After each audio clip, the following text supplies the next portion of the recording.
quando nós observamos a localização, né, dessas estruturas que existem no Brasil, aí nós podemos analisar a distribuição dos recursos minerais que existem. Por exemplo, bacias sedimentares e dobramentos antigos. Se você observar, os recursos minerais como ferro, cobre, zinco, diamante ou qualquer que você possa imaginar aí relacionado a recursos minerais, eles vão se encontrar nas regiões de dobramentos antigos ou nos escudos cristalinos, ou seja, áreas bem mais antigas na sua formação. Enquanto que nas bacias sedimentares nós encontramos o que? Localizamos os chamados recursos energéticos, que são petróleo, carvão mineral e gás natural. Então, ou seja, recursos energéticos nas bacias sedimentares e recursos minerais nas regiões cratônicas, nas regiões antigas. Nós estamos numa região antiga, ou seja, o Brasil Central é uma região de dobramentos antigos. Por isso, nossa região é rica em recursos minerais, né? Como, por exemplo, o níquel, né? O ferro-níquel. No próprio mapa, só voltando novamente aqui, ó, dá para a gente localizar esses tipos de minérios que existem aí, ó, o cobre, o ferro, o níquel, o ouro, tá? Que se localizam em cima lá, ó, das regiões antigas de escudo pré-cambriano, ou seja, as áreas mais antigas, enquanto que nas regiões mais recentes localiza os recursos energéticos, tá?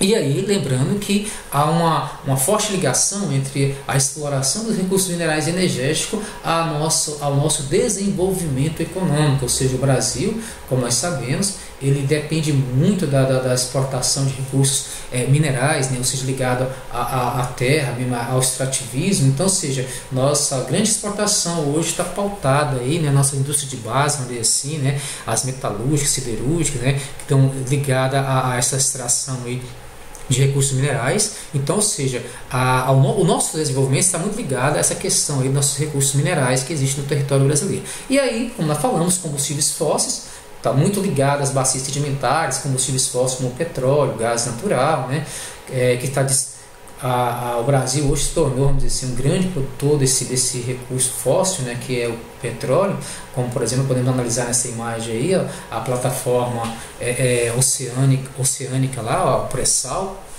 A plataforma continental ela está submersa, né, ou seja, no fundo do oceano, mas rica em petróleo também, né? Ou seja, nós passamos a explorar o petróleo que existe nessa região, apesar que para explorar esse petróleo é muito difícil, está numa grande profundidade, a mais de 6.000 metros de profundidade, numa área onde há uma camada de sal, uma camada que há mais de 2.000 metros só de camada de sal, né?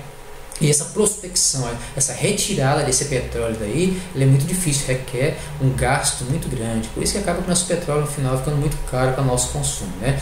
Então nossas formas de relevo está muito ligado ao nosso processo geológico lá atrás, tá? E aí podemos classificar nosso relevo brasileiro conforme a própria classificação aí, ó, do Radon Brasil, né? O Radon Brasil foi um estudo realizado na década de 70 pelos militares ainda, entre 70 e 85, em que os militares contrataram uma empresa americana, né, para fazer um estudo minucioso do território brasileiro, tá? E aí Jurandir Ross, um geólogo e geógrafo na época, apoderou-se desse estudo do Radon Brasil e criou os mapas do Brasil, que nós podemos observar aqui, ó. Ele distribuiu de forma mais clara para a gente como nós podemos classificar o relevo, que são planalto, planícies e depressões. Se a gente observar aí, ó, essas áreas planálticas de marrom aí, ó, e aí ele subdivide os planaltos em vários planaltos aí, ó. Da mesma forma as depressões, ele divide as depressões em várias depressões. O que é depressão, gente? Depressão, existe dois tipos de depressão: a absoluta e a relativa.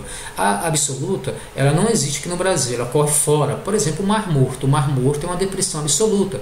Ele está a mais de 300 metros abaixo do nível do mar. Então, ou seja, está uma região bastante baixa em relação ao relevo vizinho. No Brasil só existe depressão relativa. A depressão relativa, ela não está abaixo do nível do mar. Pelo contrário, ela pode ocorrer ao mesmo nível do mar ou acima do nível do mar. O que difere uma da outra é porque é a sua formação, ou seja, a sua localização. As depressões relativas, elas se originaram de forma diferenciada do que uma bacia sedimentar. Até pouco tempo atrás, acreditava-se que as bacias sedimentares E, da mesma forma, as depressões e planícies estavam tudo relacionadas, até perceber que não. Planícies, elas são formadas por acúmulo de sedimento, né, trazida pela água ou pelo vento, enquanto que as depressões são formadas pelo próprio relevo, né, ali presente ali, não foi transportado de longe para ali, tá? E da mesma forma as planícies aí, se você observar as planícies, as áreas mais baixas do território brasileiro, elas são menos. Acreditava-se há um tempo atrás que toda a região norte do Brasil era planície, até perceber no estudo do Radar Brasil, e aí onde vai ser classificado no mapa e através de Jurandir Rosa, a gente percebe que as planícies apenas margeiam os rios, os principais rios brasileiros, o Rio Amazonas, aí ó, a gente pode observar aqui também na planície central aí, onde está a Ilha do Bananal e o Pantanal, tá? Da mesma forma, nós podemos observar aí as depressões, aqui a imagem de uma depressão aqui, ó, as planícies que margeiam os rios e a hidrografia brasileira. Tá. O que é como se podemos fazer para estudar a bacia hidrográfica? A bacia hidrográfica, a gente tem que levar em consideração que nascente e o local da foz, ou seja, o rio nasce, tem um percurso dele e ele deságua em um rio, em um lago, ou pode, como o caso acontece na África, né, rios que desaparecem dentro do próprio deserto. Tá? Então, ou seja, a nossa hidrografia no Brasil, nossos rios, são rios que desaguam praticamente todos eles nos Oceano Atlântico. Né? Ou seja, o nosso mar recebe a água, toda ela que proveniente da região continental, tá? Essa água vai toda em direção às áreas costeiras do território. E aí, formando nas margens lateral aí do nosso território, aí, na costa oeste, o que nós denominamos de Amazônia Azul. A Amazônia Azul é essa área que está destacada de azul aí, ó. É a região onde recebe as águas do nosso território da área continental do Brasil. Toda a bacia, a nossa bacia hidrográfica, ela vai jogar essa água na Amazônia Azul aí, sabe? Seja na região norte, na leste ou para a sul aqui, ó. Nós podemos então observar que a Amazônia Azul ela tem uma importância muito grande, né? Ou seja, ela é rica em recursos energéticos, como petróleo, nós exploramos o pré-sal aí, também rica na região pesqueira também, né? E muitos sobrevivem, muitos pescadores, muitos ribeirinhos sobrevivem isso aí, sociedades de pescadores, né? Então, quando nós observamos, percebemos também que há alguns aquíferos muito importantes no território brasileiro também, como o aquífero Guarani.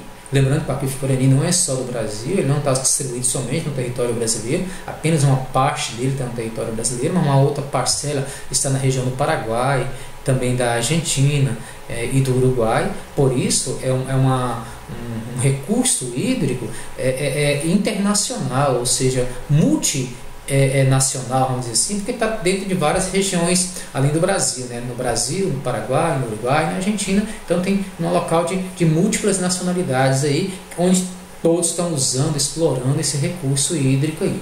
Ao norte nós temos um ainda maior do que o aquífero Guarani, que é o Alter do Chão.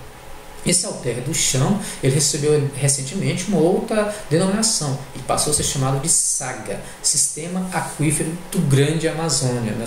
Ou seja, uma região rica em recursos hídricos subterrâneos, também superficial, né? Há hoje um estudo que vem sendo feito nessa região aí, comprovando o grande potencial hídrico que essa região tem. Então nós temos aí dois aquíferos muito importantes no Brasil. Lembrando que todos os dois estão em áreas fora também do território brasileiro. O SAGA ou o Alter do Chão, ele abrange a região do Peru, né, a região do Equador, da Colômbia. Então eles também estão aí dentro de outras regiões que não é o território do Brasil, tá? Voltando à questão da bacia hidrográfica, que nós tínhamos iniciado agora, as regiões brasileiras, nós podemos observar aí essas regiões distribuídas aí, que são as bacias hidrográficas diferentes, elas são o quê? Bacias hidrográficas, cada uma com suas características. A Amazônia, né, que não é somente brasileira, ela está também fora, vários rios, né, nascem fora do território do Brasil aí, ó. As bacias genuinamente brasileiras, que nós podemos chamar, é essa do Tocantins, Araguaia aqui e São Franciscana, ou do São Francisco, essa que está de rosa aqui e essa outra clarinha aqui. Essas duas são as bacias genuinamente brasileiras. As outras não são bacias somente do Brasil. As outras bacias, grande parte dessas bacias, né, como a bacia Platina, que são bacias que parte está no território brasileiro, mas parte está nos outros países vizinhos. Nós temos bacias primárias e secundárias. As bacias primárias é que ela tem o rio principal, como o rio Amazonas, que capta a água de todos os afluentes e subafluentes e leva para o oceano. O Tocantins-Araguaia, da mesma forma, que capta a água dos afluentes e subafluentes e leva para o oceano. O São Francisco da mesma forma. As demais, nessa área costeira aqui, ó, do Ceará, Rio Grande do Norte, essa região do leste, sudeste e sul, são bacias secundárias. Elas já desagam diretamente, então não tem aquele rio principal que capta a água e leva para o oceano, tá? Quando nós estudamos as bacias hidrográficas, nós temos que compreender que a bacia hidrográfica ela tem um limitador no entorno dela que denomina-se de divisor de águas. Ou o que é o divisor de água? É o local onde vai dividir uma bacia hidrográfica da outra. São as regiões mais elevadas. Porque as regiões mais elevadas elas vão limitar a bacia A da bacia B, da C, da D, ou seja, separando uma bacia da outra. Então, pode observar que os rios tendem a nascer nas regiões mais elevadas e desaguar nas regiões mais baixas. Então, tem lá a nascente e a foz. E entre a nascente e a foz, aí está todos os outros rios menores, afluentes, subafluentes, que desagam nesse rio principal, tá? E aí nesse conjunto, né, ou seja, do limitador dessa bacia, é que vai ser as regiões mais elevadas que vai circundar toda ela o seu entorno, tá? A bacia amazônica, né, falamos aí, né, bacia hidrográfica do São Francisco, que é também uma genuinamente brasileira, tem uma importância muito grande, né, para o território brasileiro, principalmente nessa região do Nordeste, onde a falta de água é muito grande. Tanto é que alguns projetos foram criados aí, como a transposição do Rio São Francisco, né, esses canaizinhos de vermelho ligam as barragens, as águas da barragem a várias outras regiões onde há escassez de água em alguns períodos do ano, né, para que a população tenha acesso a essa água aí. Também nós temos a importância da Tocantins-Araguaia para a geração de energia. Na realidade, todas as bacias hidrográficas do Brasil são importantes para a geração de energia. Todas elas têm potencial para ser utilizado para a geração de energia, tá?